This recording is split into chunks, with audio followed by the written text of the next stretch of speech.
Ladies and gentlemen, this is Prime News. You're welcome to the Monday edition of Prime News on My Major Prime Live from Douala, the economic capital of the country. My name is Gienda Peldrin Blanche King, the Minister Delegate at the Presidency, Joseph Betty Asomo, and Delegate General for National Security, represented by Commissioner Ewungeme, visited Kumba earlier today to encourage security forces working in the southwest region. It was also an opportunity to evaluate the security in Kmer Division and Kumba in particular after the October 24 massacre. Among statemen was Southwest Governor Bernard Okalia-Belai. The minister delegate assured families of victims of the Fiango school attack that security measures have been adopted to ensure the safety of the population, also calling on security forces to remain professional. Still in Kmer, inhabitants of Kmer, especially those using the Kumba Kondo Titi Road, have expressed disappointment at the poor states of a road. Tamfu Sidwan Dimbia was in Kake. He compiled the following report. Kake 2 is located about 6.8 kilometers away from the city of Kumba, but the poor road makes life difficult here. The road is very, very poor. As you see, I'm sorry, the road is very bad. Only few vehicles with improvised systems can access this road. The poor nature of the road has also forced open the doors for insecurity on this stretch. Farmers and road users find it difficult to get to their destination safely and on time. Me say we no day. Me say even if we move a chop them for bush, we no day. Ukara them they suffer every day for year motor they suffer. Even carry cups so go for a come go bury over that side.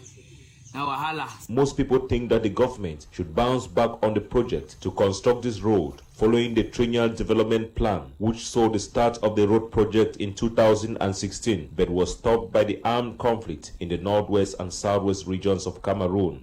I beg me government try help me. They help me. I beg. Beg me government see they need me put you away for level. So we say government will see into a solution for our problem. So you road you go motor self expenditure. Even as small money work on motor oil, waste oil. The road passes to Rumbonge subdivision, the largest in Cameroon, and gets to Ekono Titi and Mundimba, hosting the Pamo Plantation PLC and part of CDC farms. It is clear that villages along this stretch of road are rich in resources, but the people are discouraged by the poor road network. Viewers, this is the road that leads to Mbonge, and the same road leads to Ndian Division here in the southwest region of the country.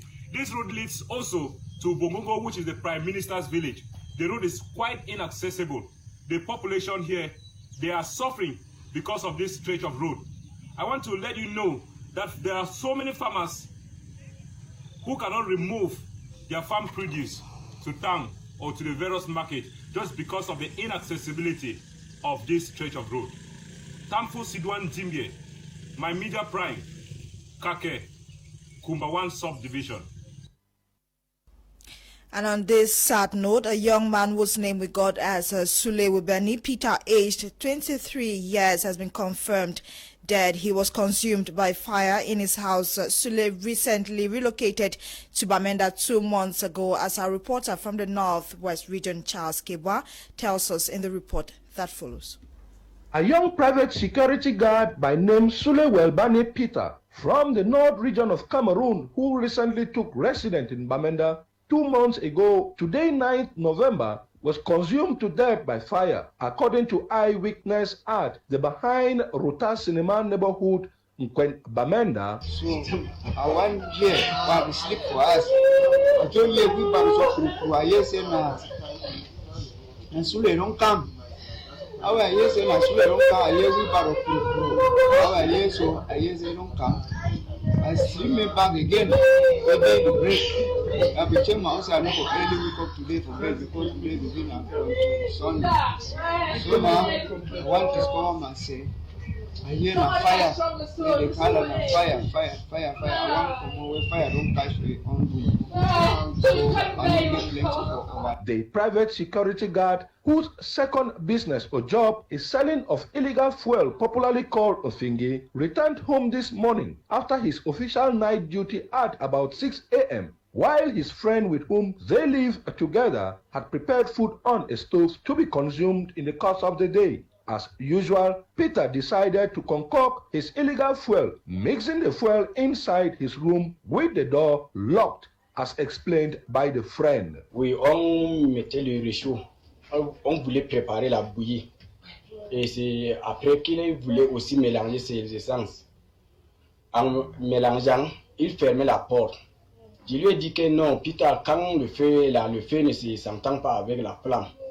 Il m'a dit que non, il fait ça souvent comme ça. Il lui a dit que ouvrez la porte. Il m'a dit que non, si je perds, mieux que je sors dehors. C'est ça que je suis sorti, je fais le tour. Et je lui ai dit que ouvre alors la porte pour que j'entre. Tu as déjà fini, Peter. Il m'a dit que non, 1 minute. De 1 minute qu'il m'a dit là, c'est ça qu'il a le fait alors, les sentiers alors arriver. He was consumed by fire to a deplorable state alongside his household utensils. Thanks to the intervention of the population and the Rapid Intervention Unit Bamenda, the fire was brought under control from extending to other neighbors.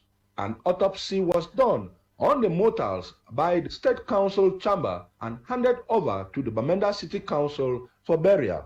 A sign, a warning, especially to those who deal with this illegal fuel business, to note it is dangerous living together in a room or a household with fuel, because at any time it becomes dangerous to you and the neighborhood. Some orphans residing in Bunaberry, a village in Bunaberry in the Douala 4 municipality, have expressed their wish or desire to return to school. And equally, they talked about the hardship they go through since they left their settlement due to the deepening Anglophone crisis hitting the 2 English-speaking regions of the country. They were speaking or they talked to our reporter, Eileen Sama, over the weekend. This is Bunaberry, a village hosting a group of internally displaced persons from the 2 restive regions of Cameroon since 2016. The stories recounted by these orphan children made by the current Anglophone crisis is disturbing, but they are still very hopeful and have great aspiration for their fundamental rights to education. Our Remindi 4 is 16 from Akum. He says his father was killed in front of him, but his mother's whereabouts are not known for 4 years now. We had gunshot, so we have to leave the house and we're running. So my father told me to follow him, and my mother was going the other way. When I was following my father, they shoot my father on the way and I run, but I don't know where my mother is. I don't know the side I have run to. Grace Afo is 15 from Ngembo village. She says she prefers to learn a trade after leaving school in class 5. My name is Grace Afo. I come from Ngembo. So before this crisis wanted to start, I was in class 5. Then now I'm not going to school and I'm going to prepare to learn and I can please that you should help me, let me just learn now. The orphan children were brought to Douala by a good Samaritan, 46-year-old Fcfa Addison, who has been struggling to cater for them alongside Ma Karin Ngwa. Feeding all these children that you are seeing is not easy.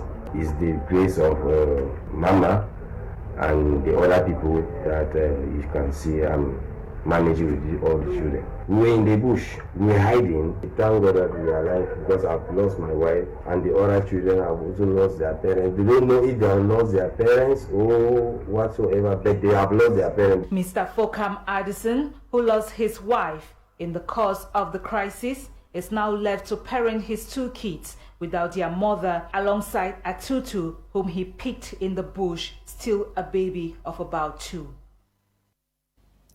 At least 4 persons have died and 8 others seriously injured in a road accident that occurred in Gona village along the Boundary-Garua stretch of a road. Witnesses say the accident was as a result of a head-on collision between a pickup and an interurban bus, leading to a fire outbreak. According to sources, 2 persons from each vehicle died. The 8 who sustained injuries are currently receiving treatment in a medical facility in Garua.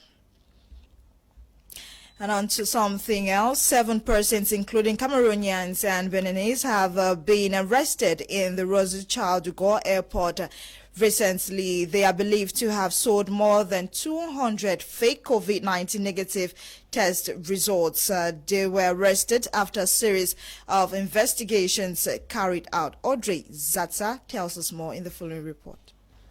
The alleged counterfeiters from Cameroon and Benin are between 29 and 52 years old, most of them noted as luggage packers prosecuted on counts of forgery and complicity in fraud. Their mode of operation: issuing the forged certificate using the name of an existing laboratory, then selling it to the buyer in hard copy or in digital format. C'est un document qu'ils ont scanné et porté sur ordinateur, et à partir avec des logiciels de retouche photo, en gros, ils ont modifié en fait certains aspects du document. Par nature, c'est un document imprimé qui est différent plus d'un laboratoire à l'autre. Donc il est impossible de détecter le fait que ce soit un vrai document. C'est pas un document sécurisé comme une carte d'identité ou un passeport. Their clients consisted mainly of people traveling to Africa. The alleged counterfeiters risk 5 years imprisonment and a penalty of 375,000 euros. According to prosecutor's office at Bobigny, 200 false certificates have been sold by these individuals against a sum ranging from 150 to 300 euros. The arrests were made after the discovery of a passenger who checked in on a flight to Addis Ababa with a false certificate of non-contamination by the COVID-19 virus. Their trial is scheduled for March 2021. The entire Wimbum community in Douala and environs have received their son Honorable Tam for Mingala Gerald in honor of his ascension as Member of Parliament for the Donga-Mantun Center constituency and upon his appointment as President of PANIC. The event, which took place over the weekend in Douala, also witnessed a massive turnout of dignitaries. Darling Gonde with the full story. At his arrival, the atmosphere was characterized with a total display of the Wimbum culture, all in a bid to welcome their prominent son, the Honorable Tapmfumi Ngala Gerald. Flanked from the left to the right and backwards by his colleagues of equal capacity, the entourage made way into the ceremonial ground triumphantly. Organized by the Wimbum Cultural and Development Association, their political group seeks to promote cultural and developmental values within the Wimbum land. As part of their long-time legacy, the promotion of excellence and exceptional achievements is one reason for this grand come-together in honor of their son, Honorable Tapmfumi Ngala Gerald, and to the latter, here is the significance to this event. It's a massive Canada to visit me and to welcome me. It's a sign of love and a sign of unity. We are all crying for Cameroon to be united in love and in unity. So this is a sign that we want other communities to follow. Still during the event, a display of their cultural jamboree took central stage, with all the 18 groups making up the Wimbum clan given the floor to perform. While seizing the opportunity to state their various plights, with the most being the state of insecurity rocking the entire Donga-Mantung division, the need to promote technical education, the erection of their cultural venue, and lots more, the man of the day, Honorable Tapmfumi Ngala, marched words with actions immediately by supporting the people with a huge financial token. Talking further to the press, the Honorable Member of Parliament strongly condemned all acts of violence perpetrated in his division of origin, while spelling out the need for the promotion of education. We're preaching that our children should go to school as they're doing in Ghana. We should continue praying that people should cease attacking the cause of blood, and we recognize that there's a problem. But we are very optimistic that the president started solving the problem and he continues solving the problem. To crown it all, the various groups present went forth to present to the Honorable their symbolic gifts as a sign of appreciation for the good works he's been doing so far. By the end of the day, the custodians of the Wimbum tradition present rained blessings on their son as he continues to serve the nation. You're on to Prime News on My Media Prime. On our feature page, a topic content highlights complaints from some Cameroonians residents in Douala. They talk about the scarcity of coins and how that affects their daily livelihood. Details in the French language.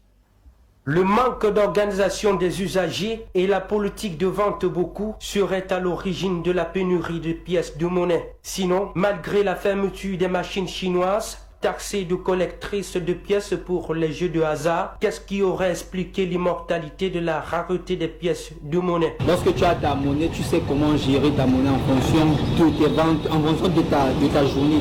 Moi, je n'ai pas de problème en ce qui concerne la monnaie. Au Cameroun, il y a à peu près 3 ans qu'il devient de plus en plus difficile aux commerçants et clients de disposer de pièces de monnaie utiles pour les courses et transactions de tous les jours. J'ai pas beaucoup de clients pour problème de monnaie, comme tout à l'heure là, que je puisse prendre même 2 clients, ça a été difficile. Dans 500, tu prends un paquet de gâteaux de 100 francs. Je n'ai même pas 400 à vous rembourser. Tu pars seulement.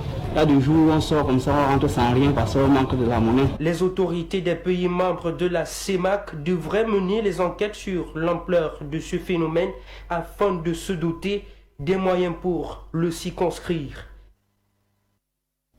Sports betting or gambling has of recent become popular in Cameroon, with several kiosks springing up daily. In this investigative sports report that follows, sportsman Fabrice Keninga says the love for particular sporting discipline has transformed many into gamblers. His report. With the sporting industry now standing tall and strong as the richest in the world, betting or gambling has become a huge sector in the business. To many sports diehards, especially football, where thousands of persons bet across the world to either make ends meet or due to the passion for a particular sport. For example, in Cameroon, it is legal for Cameroonians to visit physical gambling locations such as casinos, kiosks, horse tracks, and sport books. In Buea, regional capital of the southwest region, most young people visit kiosks daily, betting games as well as online. This young man tells me betting is not good, but hopes to hit the jackpot one day. Another tells me his first time of betting, he won, but since then, it has become a daunting task. My first time I played sport betting, I won. That's about 52,000 francs. I was very, very happy. But after then, I've been losing much money in the betting. But in sport betting, never give up. Always continue putting your effort. One day. You can only say one day you have a luck. Some people look at it as it's a venture for them to make money. While some they go in believing that they'll make money via the betting, and the final analysis they find themselves wanting. They can't make the money they were thinking they will get into betting, they will have it. We don't have a lot about it to go too, because when you look at most of the kiosks in every towns of not only Cameroon but Africa as a whole, you understand that when you ask a pari-foot player or a betting player, he will tell you that it's because he wants a particular thing to win. I will not encourage my fellow brother to play pari-foot. On the other hand, I can encourage you, because most youth now see as a source of living, and it will be helping them. On the other hand, because it will also be cripple them. You cannot play pari-foot for, let me say, for 6 months to 1 year for 1,000 francs. If you check that 1,000 francs for 6 months, it can give you close to 600, close to 170,000 to start up let me say, minor business. In recent times, there have been proposals to tighten regulations surrounding gambling in Cameroon. This is after a realization that gambling dens are used to launder money and facilitate corruption. The addictive nature of gambling has also been cited as a cause to tighten the gambling laws. However, as much as gambling poses some challenges in Cameroon, the government is not blind to the fact that the gambling industry has the potential to increase revenues and create jobs for its people. Cameroonians are football fanatics. Perhaps this explains why they bet mostly on football daily. Whether you bet for the love of the game or to make ends meet, the golden rule in gambling remains: there will always be more losers than winners. Still in sports, Istanbul Football Academy of Buea has continued training ahead of the new football season in the region. The team has been playing friendly matches, with the most recent being via 3-2 victory recorded against Sinodev FA of Buea over the weekend. Details with Fabrice Keninga. Preparations are gaining steam ahead of the new football season in the southwest region of Cameroon, with teams engaged in several friendly matches. Over the weekend, ambitious Fakolik side Istanbul Football Academy of Moliko and Senior Dev Football Academy of the same town clashed in two separate friendly matches at the Balingwa Grammar School Moliko field. In the first game, Istanbul Football Academy's under-16 category came from behind to beat the same category of Senior Dev Football Academy 2-1. I'm very happy because we came from behind to win the match from one goal down to 2-1. In the second game, which was full of talking points, talented Istanbul Football Academy's senior team thrashed Senior Dev Football Academy's reserves by 3-1 to conclude a fine weekend for the club. The most valuable player on the day, Ginger Patrick, who scored a goal plus an assist, was taken to the hospital after a serious challenge and will be out of action for weeks. However, the captain of Istanbul Football Academy believes his squad will seal a regional league spot. We are trying. I think I will qualify.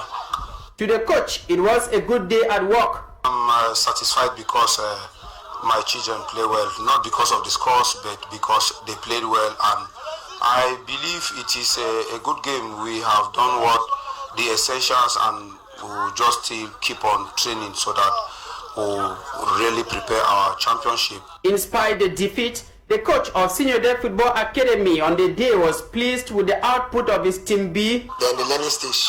And when you have the kids at the learning stage, you have to encourage what they did. Everybody played 100%. That's what we wanted from them. To conclude what was a busy weekend for the Istanbul football family, the home-based fans defeated diaspora fans by 3-2 in a friendly game aimed at galvanizing support for the team, as stated by the Chief Executive Officer of Istanbul Football Academy. We can share ideas to see how we can manage the club. We have been playing these games for about a year now. Mostly at times we play Istanbul foreign supporters against the Cameroon home-based supporters. Meantime, the club continued training and have lined up series of friendly matches in the days ahead against Mount Cameroon Football Club of Boya and Option Sports Academy of Limbe, amongst others.